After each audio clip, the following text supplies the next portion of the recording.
dobiješ nagradu za pesmu godine, je li tako? Pa je li tako? Je li tako? Ti da ne znam da li je gotovo, da li su završili to glasanje ili kako. Onda smo pokvarili iznenađenje. Dobro, ja sam priželjkivala to. Evo, stvari, gde sam još nominovana? Za pevačicu godine, čekaj, ovamo da gledam, ove mi to što ste tu stali. Za pevačicu godine, za pesmu. Pesmu godine, odlično. I ovako ova pesma koja se snimila za Nevena Zalađe, nekako malo nešto drugačije, to latino, nisam do sad snimala takve pesme, pa mi je drago. I ova godina će biti onako tvoja godina, čuli smo da pripremaš nešto veliko, da li ćeš da nam otkriješ? Pripremam jedan veliki koncert, a sada već za nekih nekoliko dana će izaći jedna duetska, neki saradnja sa Čela. Tako da, napravno se razujem tome, jako, je to nešto malo drugačije isto, kao što je sad radila. U duše slaže se sa više, zove me kad se učila, a veliki koncert u Sava centru nisam još uvek objavila kada je, pa ne znam da li da vam kažem, ali bit će krajem godine, stvarno će biti. Reci nam kako je došlo do toga da snimiš pesmu sa Marčelom i kakav je on generalno? Došla je tako što ta pesma zapravo je napisana od Čanalakić i nije bila duetska.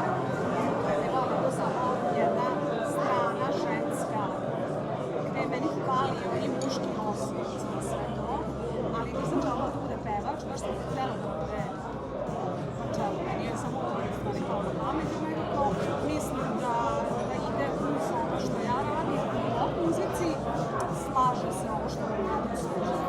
Kao Rijana i Eminem. Pa može biti nešto kao slično, ali drugačija je tema. Malo je drugačija tema ove pesme, ali u svakom slučaju Marčelo je jedini koji sam umetnik, pisac, reper, prosto na to njegovi tekstovi kao i moji uvek imaju nekog smisla, najjednostavnije kao. Kad smo kod Dušana, moramo te pitamo da li si videla ove napade na njegov račun nakon glasanja na Euroviziji? A napadi su režimski. Pa da, zašto nismo dali Hrvatskoj 12 poena, odnosno bar neki poen? Prvo, ja mislim da uopšte živim nije imao veze sa režimom, i politika i da ih ide.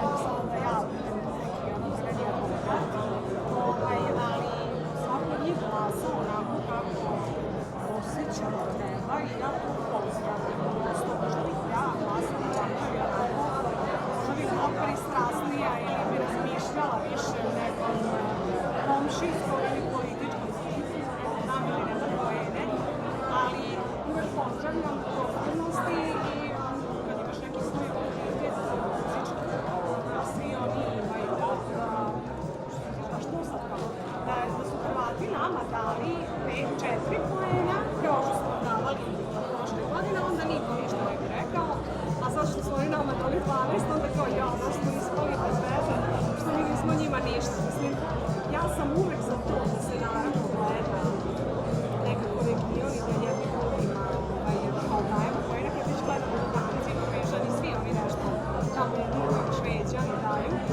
ali opet s druge strane mislim da svako stoji za svoj glasova i da muzički i ja bih slično glasova. Ono što moramo da te pitamo, malo pre su me fotografisali, jedan kolega je rekao da slikamo ovu gospođu. Treba da komentarišem to. Ne, svi su komentarisali da nikad bolje nisi izgledala, da si liniju dovela do savršenstva, što bi rekli. Ne, a? Ne da se ova gospođa. Čekaj, jel ti više prija gospođica ili gospođa? Na sve.